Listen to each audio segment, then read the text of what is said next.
अभी तुम बच्चों को ये सभी कुछ मालूम हुआ है कि अभी पुरानी दुनिया और नई दुनिया का है, दोनों के बीच का ये संगम युग, पुरुषोत्तम संगम युग जिसे कहें, बहुत कल्याणकारी है। जो 4 युग है ना, तो दुनिया में सभी को पता है, सतयुग, त्रेता युग, द्वापर, कलयुग, इन चारों युगों से सबसे ऊंचा युग कौन सा हुआ? पुरुषोत्तम संगम युग। इसकी यादगार कोई है भक्ति मार्ग में? भूल गए है? लो, अरे संगम युग में जो कुछ भी घटित होता है उसकी यादगार तो होती है ना, है?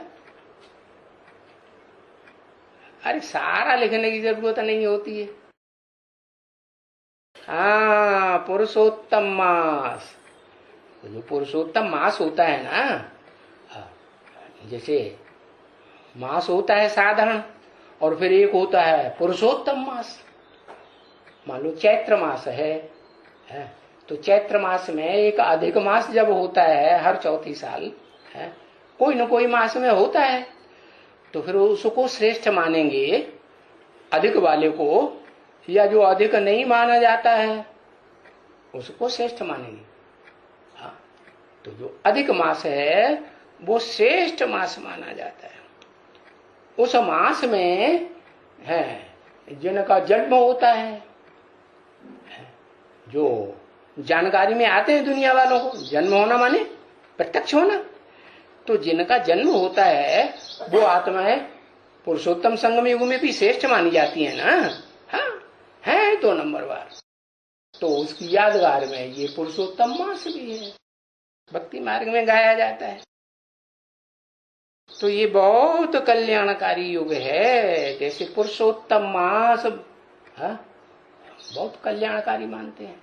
मुसलमानों में भी मानते हैं कि नहीं? कौन सा? कौन सा?